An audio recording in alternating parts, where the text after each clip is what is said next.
네, 안녕하십니까. 신지식인 정인태입니다. 저는 국립한국복지대학교 특임교수를 역임했습니다. 정부에 양육 지원 요청했다가 처리 결과에 불만 품어서 아들에게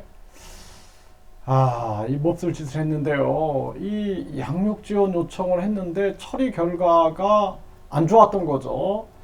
이 참 심각한 문제입니다. 우리나라에 뭐 하나 요청하려고 하면은 이 서류들이 너무나 복잡하니까 거의 사람들이 서류 준비하다가 포기해버리는 거죠.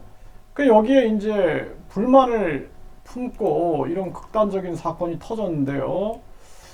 네, 이 아들을 죽이겠다. 흉기 든 채 경찰과 대치했다라는 거예요. 아들은 옆에 있었다라는 거죠. 이 아들의 상처는 어떡합니까? 정말 참 가슴 아픈 일이 아닐 수가 없습니다. 네. 초등학생 아들을 살해하겠다고 신고한 뒤 흉기를 든 채 경찰관과 대치한 40대 남성이 경찰에 체포됐다라는 것입니다.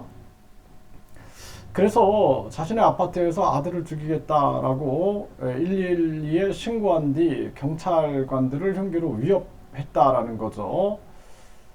네, 결국에는 경찰관이 설득했고 스스로 흉기를 내려놓으면서 상황은 종료됐는데요. 홀로 초등학생 아들 한 명을 키워왔다라는 거죠.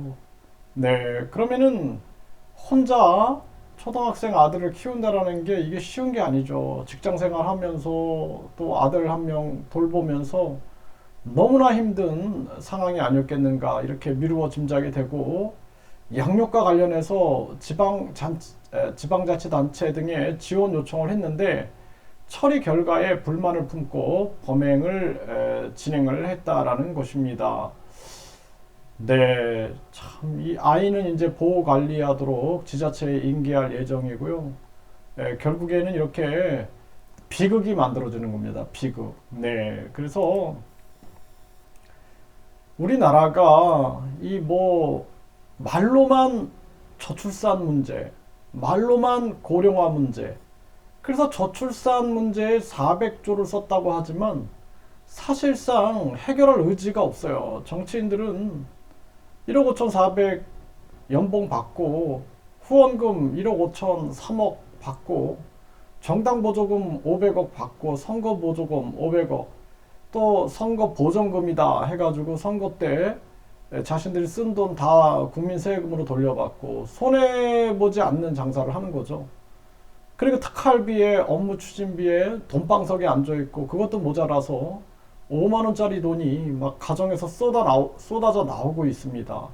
이때 우리 국민들은 계속 소득세 내고 그리고 뭐 종합소득세 내고 집 하나 있으면 재산세 내고 또 토지분 재산세 내고 건물분 재산세 내고 그것도 모자라서 또 종합소득세 종합부동산세 내라 그러고 자동차 있으면 자동차세 내라 그러고 계속 시달리는 겁니다. 거기에 공과금은 계속 올라가고 그러니까 고령화 탓을 하는 거예요. 고령화.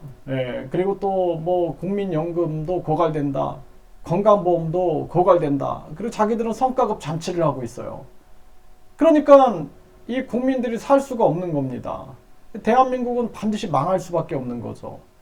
정말 이러다가 다 죽습니다. 국민들이 뭉쳐야 돼요. 국민들이 이재명, 윤석열, 민주당, 국힘당 만세하다가 항상 국민들은 그놈이 그놈이다.